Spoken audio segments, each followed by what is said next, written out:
Hi, and welcome to Business Spotlight series. I'm Martin Bailey, and joining us today is Jade Raymond, owner and director of PA Answer Limited. Welcome, Jade, and thank you for taking the time to join me today. How are you? Yeah, I'm good, thank you. How are you? Yeah, no, I'm very good. I'm very well, very well. Good. As I said, the sun's shining, so and it's Friday. It's a great place to be, isn't it?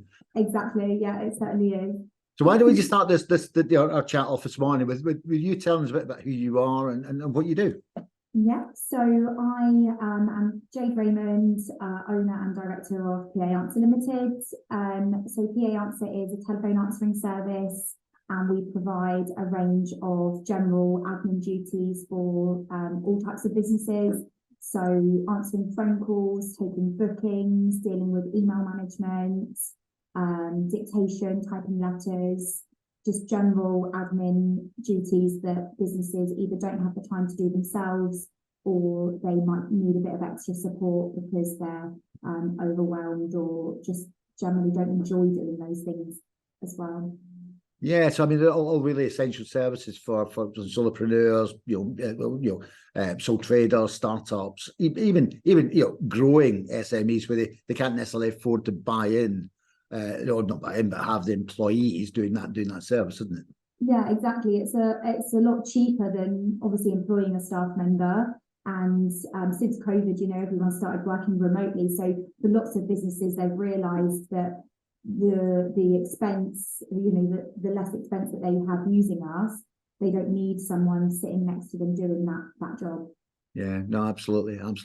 So look, we were chatting before, and obviously you started working with PA Answer Limited, and you worked your way up to director, and then eventually you bought the other director out, and you become sole owner about 3-4 years ago. So yeah. 3-4 years into it, lot more experience. If you were to go back back to the beginning, is there anything you would do differently now?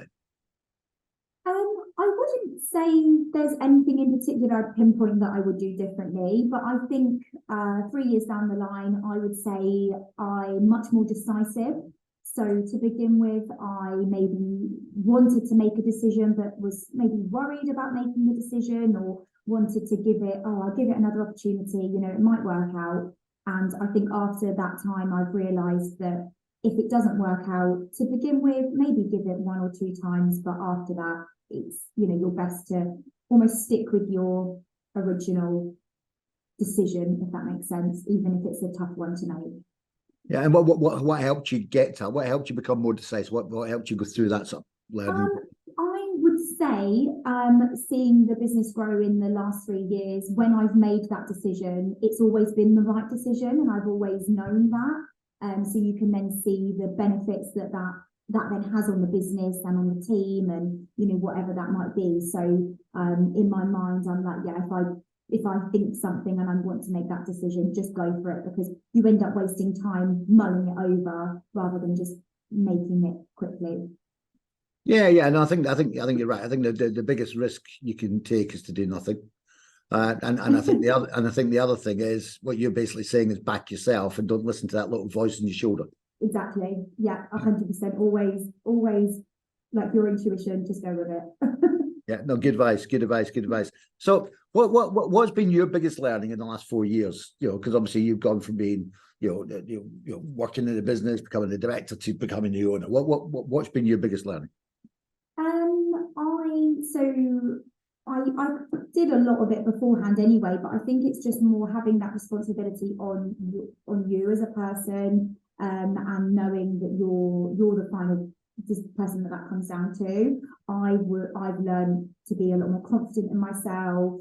I network a lot more with people more confidently, because it's my business, and I know what I'm talking about, even though I appear very young, and a lot of people might write me off because of that.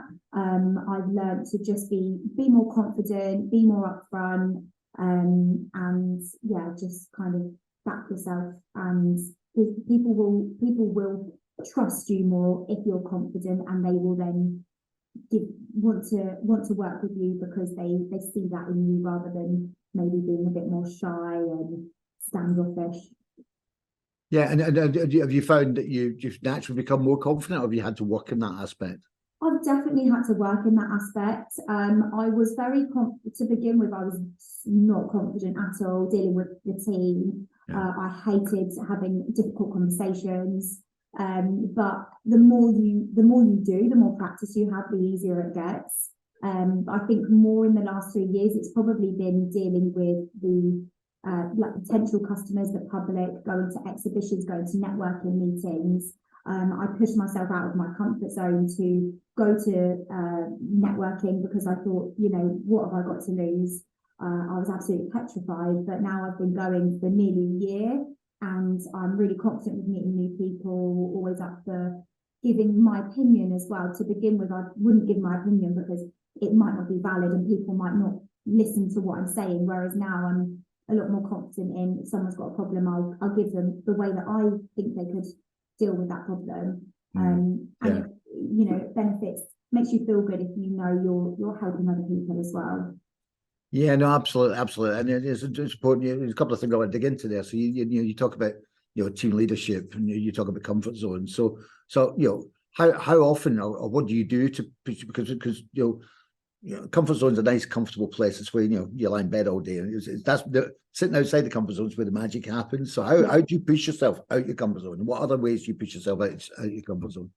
I think by doing certain things, like I'm always looking for new businesses, new opportunities, new courses. I started a HR course myself earlier this year, which is something I've always wanted to know more about, but I've never had I've done lots of managerial courses, but HR was one area I thought, I could do more. So I've started doing that for the long run. And that's out of my comfort zone because I can get someone to help me with that, which I do at the moment, but I feel like, putting me out of my comfort zone to do that just grows my knowledge, and then the business can grow further because of that. Yeah, and how I mean, you've associated growing your knowledge with growing your business. How did you come to that conclusion?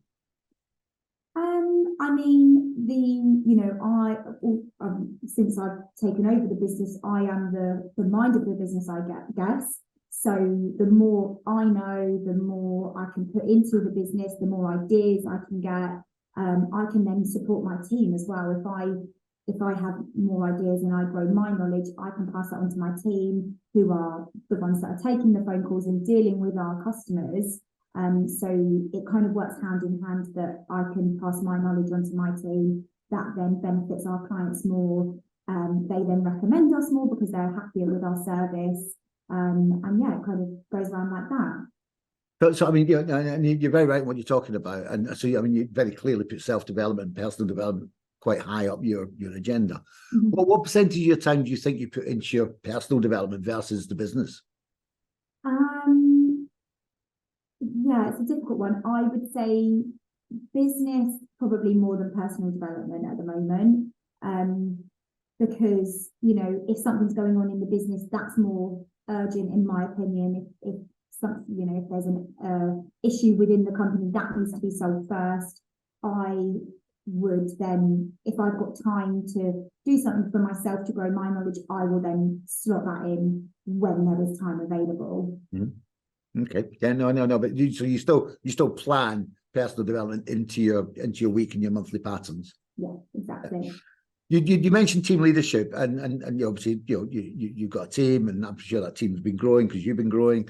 What challenges have you come across with now being the employer, and being that leader? That as you said earlier on, the buck stops with you. Yeah. What challenges you faced around team leadership? So initially, a lot of the team that a few of the team that I have now, I worked with when I was a telephone receptionist, or I was just doing marketing, and I wasn't, in my position now. So I guess it's maintaining the relationships with colleagues and establishing their respect for me as their employer and their manager, but also our relationships with, how I get on with the team, how I deal with them in a work setting if there's issues and things like that. So it can be quite difficult to do, but ultimately, when you're running a business, that's the most important thing. So you have to take that into consideration. But I think it does help when you've worked with a team in that capacity, because you know them really well, you know how they work, you know their strengths and weaknesses. So you're almost at the upper hand because you've worked with them, so you know them a lot better. Yeah, I mean, there's any strategies that you put in place to help you with that? I mean, especially when you've worked alongside people, then all of a sudden you become their leader within 3-4 years. Yeah. There's that familiarity, but the familiarity now is on a different level to the level it used to be at. Yeah. So what sort of things have you done anything to help you make that transition?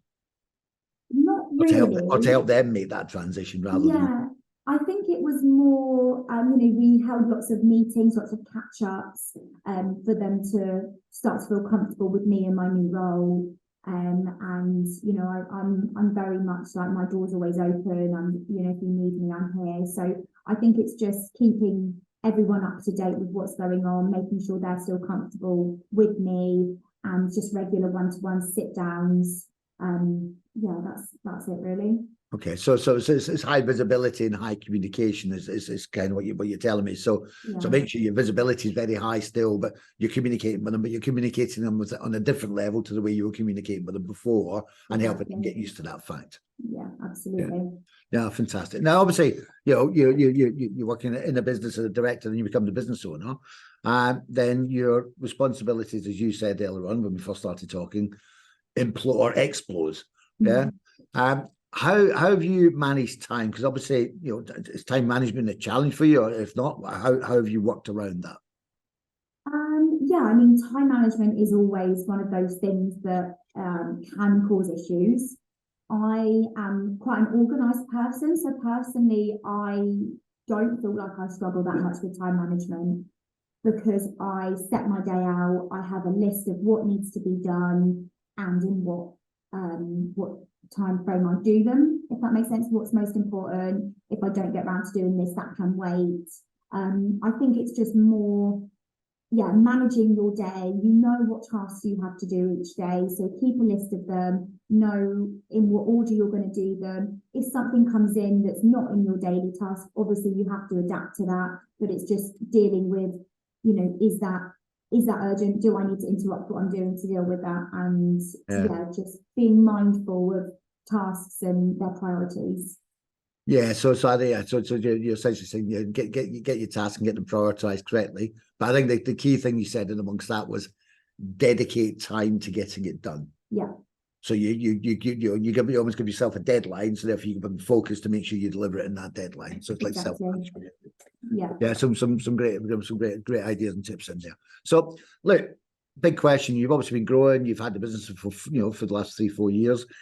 Where do you see yourself in the next 5 years then? In the next 5 years, where do I see myself? I would like to think that PA Answer has grown in staffing wise. I'd like to think we've got more team members, maybe a new office. We've been in this office for a very, very long time. Maybe we could have kind of a newer office with a newer layout. One thing I'm really keen on doing is we have different sectors within our business.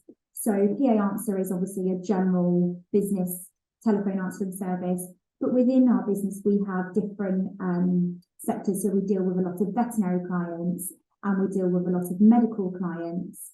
At the moment, it's all in one. In the long term, I'd like to split it. So we have a team that are dedicated to veterinary practices, a team that are dedicated to medical consultants, and then a team that are the general PA Answer businesses, so that we've got more specialist staff in those areas and we can market them in that way. Yes, I mean, so it sounds like some great ideas there. So, I mean, how do you personally go planning for that?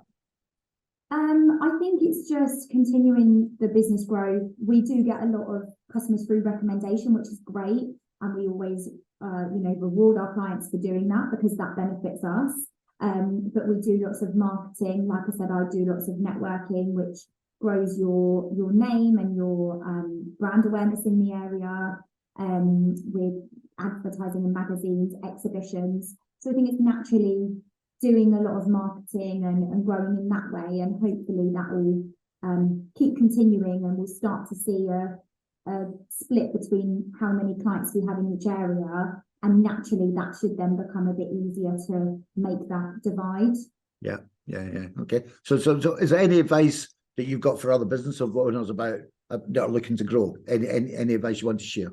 I would say a lot about you, like you as a person. Like if you're running your business, if you know what you're talking about and you go out there to potential customers and you're just confident and you know a lot and you're willing to help them, that then looks good and people are more likely to do business with you. And I think marketing, a lot of it is good to get lots of recommendations, and it's difficult to get people to recommend you to others. But if you do some kind of incentive, you'll start to grow business. And if you're good at what you do, your customers will recommend you because they'll have people in the same or similar situations to them that need or could do with your help. So I think it's just be good at what you do, be confident, and get yourself out there, get your name out there, meet people that maybe don't need you but can pass you on in the business world. Yeah. So I mean, there's a lot in there, but know, like, and trust, which is the key thing. Because for people to recommend you, they have to trust you. Exactly. And the only way they're going to trust you is if they know you, like you, and you deliver on what you say you're going to do. So I suppose consistency and on delivery, I think, is a key underlying message that comes through there in relation to business growth. Jade, this has been a fantastic conversation, and there's absolutely loads of stuff in there for people, and and it's great. It's great to hear that you've had your business now, owned your business now for 3-4 years. So a lot of stuff's quite fresh learning as well that's coming out, which is fantastic. Yeah. And look, all that remains for me to say is thank you so much for your time and your openness and insight. It's been absolutely fantastic. So thank you very much, Jade. No problem. Thank you so much for having me. It's been my pleasure, and I look forward to speaking to you soon. And you, take care. Bye.